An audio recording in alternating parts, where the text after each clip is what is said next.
Reminiscences of Juke Judkins, Esquire, of Birmingham by Charles Lamb. I am the only son of a considerable brazier in Birmingham, who dying in 1803 left me successor to the business, with no other encumbrance than a sort of rent charge, which I am enjoined to pay out of it, £93 sterling per annum to his widow, my mother, and which the improving state of the concern, I bless God, has hitherto enabled me to discharge with punctuality. I say I am enjoined to pay the said sum, but not strictly obligated.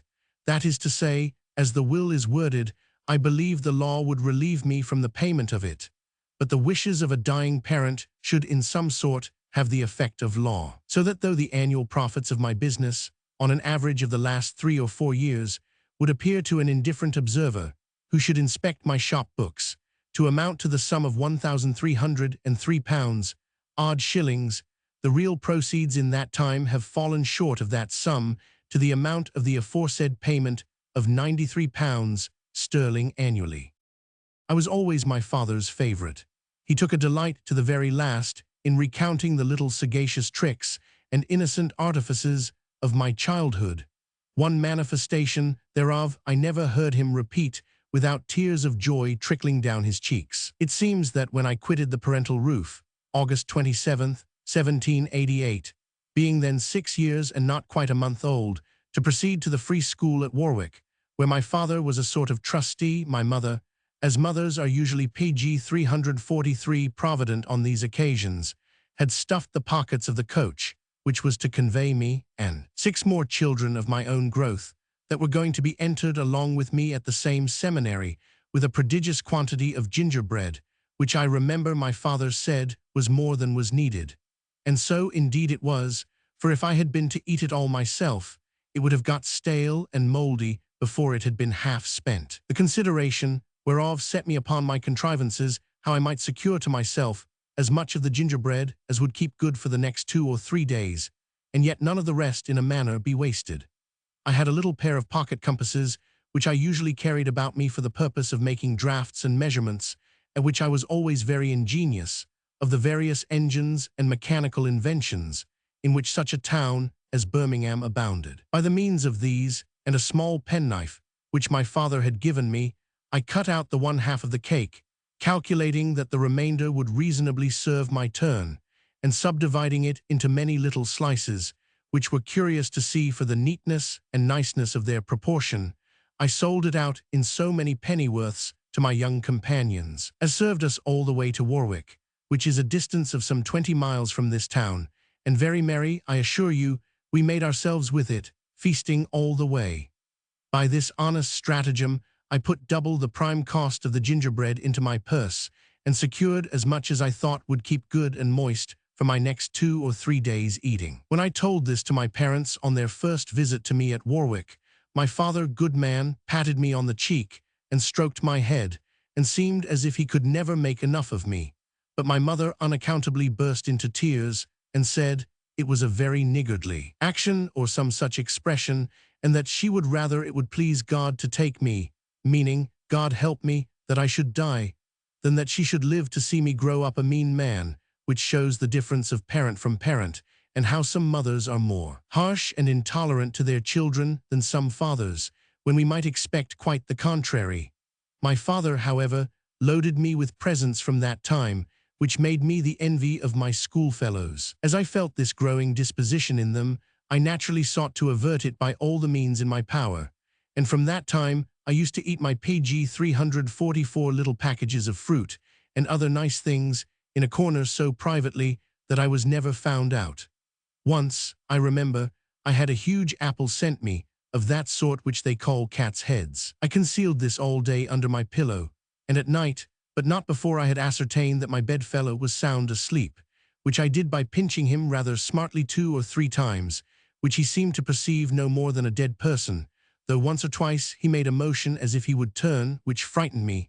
I say, when I had made all sure, I fell to work upon my apple, and, though it was as big as an ordinary man's 2 fists, I made shift to get through it before it was time to get up, and a more delicious feast I never made, thinking all night what a good parent I had, I mean my father, to send me so many nice things, when the poor lad that lay by me had no parent or friend in the world to send him anything nice. And thinking of his desolate condition, I munched as silently as I could, that I might not set him a longing if he overheard me. And yet for all this considerateness and attention to other people's feelings, I was never much a favorite with my schoolfellows, which I have often wondered at, seeing that I never defrauded any one of them of the value of a halfpenny, or told stories of them to their master, as some little lying boys would do, but was ready to do any of them all the services in my power that were consistent with my own well-doing. I think nobody can be expected to go further than that, but I am detaining my reader too long in the recording of my juvenile days.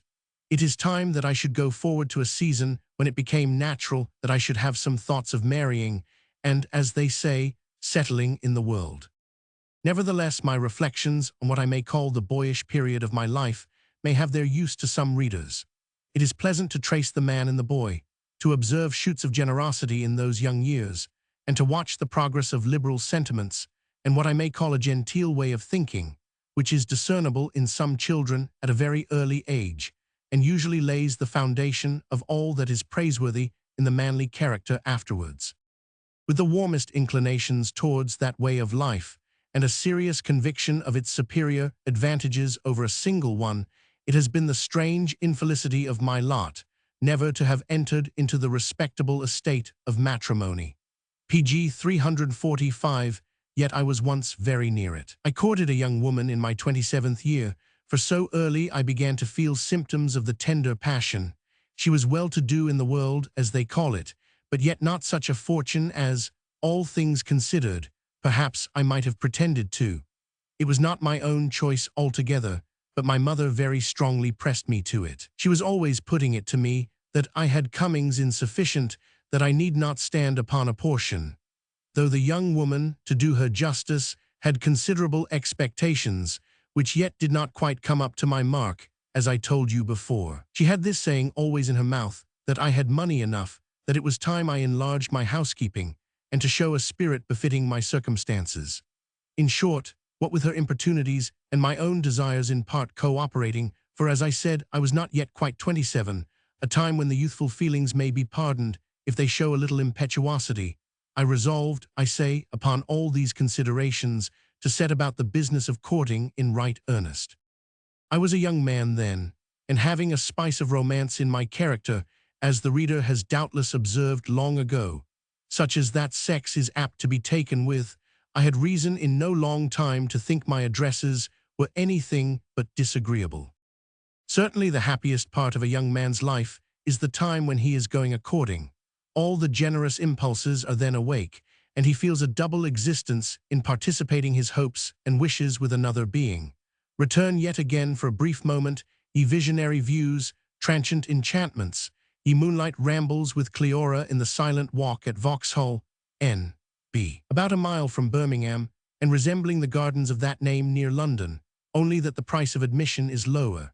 When the nightingale has suspended her notes in June to listen to our loving discourses, while the moon was overhead, for we generally used to take our tea at Cleora's mother's before we set out, not so much to save expenses, as to avoid the publicity of a repast in the gardens, coming in much about the time of half-price, as they call it, ye soft intercommunions of soul, when exchanging mutual vows we prattled of coming felicities. The loving disputes we have had under those trees, when this house, planning our future settlement, was rejected, because though cheap it was dull, and the other house was given up, PG 346, because though agreeably situated it was too high rented, one was too much in the heart of the town, another was too far from business. These minutiae will seem impertinent to the aged and the prudent. I write them only to the young. Young lovers, and passionate as being young, such were Cleora and I then, alone can understand me. After some weeks wasted, as I may now call it, in this sort of amorous colloquy, we at length fixed upon the house in the High Street, number 203, just vacated by the death of Mr. Hutton of this town, for our future residence. I had till that time lived in lodgings, only renting a shop for business, to be near to my mother. Near, I say, not in the same house with her, for that would have been to introduce confusion into our housekeepings, which it was desirable to keep separate. Oh, the loving wrangles, the endearing differences I had with Cleora, before we could quite make up our minds to the house that was to receive us, I pretending for argument's sake that the rent was too high, and she insisting that the taxes were moderate in proportion, and love at last reconciling us in the same choice. I think at that time, moderately speaking, she might have had anything out of me for asking. I do not, nor shall ever regret that my character at that time was marked with a tinge of prodigality. Age comes fast enough upon us, and in its good time will prune away all that is inconvenient in these excesses. Perhaps it is right that it should do so. Matters, as I said, were ripening to a conclusion between us. Only the house was yet not absolutely taken, some necessary arrangements, which the ardor of my youthful impetuosity could hardly brook at that time. Love and youth will be precipitate. Some preliminary arrangements, I say, with the landlord respecting fixtures, very necessary things to be considered in a young man about to settle in the world, though not very accordant with the impatient state of my then passions. Some obstacles about the valuation of the fixtures had hitherto precluded, and I shall always think providentially, my final closes with his offer, when one of those accidents, which, unimportant in themselves, often arise to give a turn to the most serious intentions of our life, intervened, and put an end at once to my projects of wiving and of housekeeping. I was never much given to theatrical entertainments. That is, at no time of my life was I ever what they call a regular playgoer. But on PG 347, some occasion of a benefit night, which was expected to be very productive, and indeed turned out so, Cleora expressing a desire to be present, I could do no less than offer, as I did very willingly, to squire her and her mother to the pit. At that time, it was not customary in our town for tradesfolk, except some of the very topping ones, to sit as they now do in the boxes. At the time appointed, I waited upon the ladies, who had brought with them a young man, a distant relation, whom it seems they had invited to be of the party. This a little disconcerted me, as I had about me barely silver enough to pay for our 3 selves at the door, and did not at first know that their relation had proposed paying for himself. However, to do the young man justice, he not only paid for himself, but for the old lady besides, leaving me only to pay for 2, as it were. In our passage to the theatre, the notice of Cleora was attracted to some orange wenches that stood about the doors, vending their commodities. She was leaning on my arm, and I could feel her every now and then giving me a nudge, as it is called, which I afterwards discovered were hints that I should buy some oranges.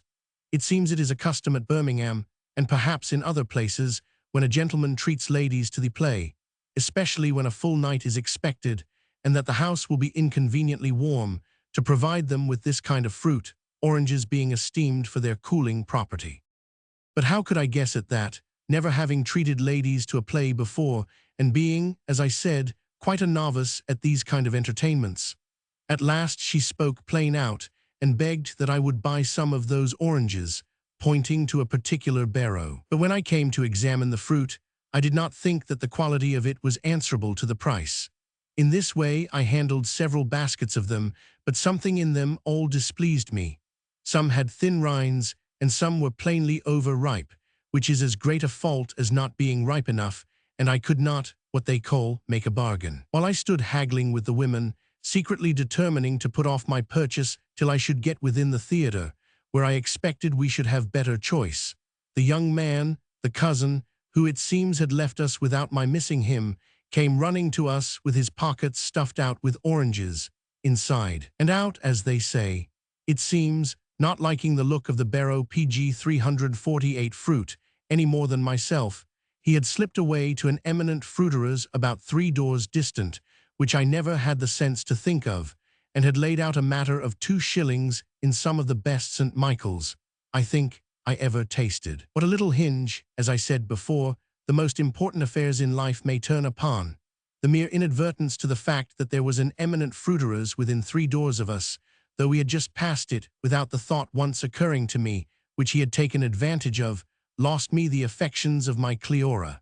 From that time she visibly cooled towards me, and her partiality was as visibly transferred to this cousin. I was long unable to account for this change in her behavior, when one day, accidentally discoursing of oranges to my mother alone, she let drop a sort of reproach to me, as if I had offended Cleora by my nearness, as she called it, that evening. Even now, when Cleora has been wedded some years to that same officious relation, as I may call him, I can hardly be persuaded that such a trifle could have been the motive to her inconstancy. For could she suppose that I would sacrifice my dearest hopes in her to the paltry sum of 2 shillings, when I was going to treat her to the play, and her mother too, an expense of more than 4 times that amount, if the young man had not interfered to pay for the latter, as I mentioned? But the caprices of the sex are past finding out, and I begin to think my mother was in the right, for doubtless women know women better than we can pretend to know them. Elia. Page 349.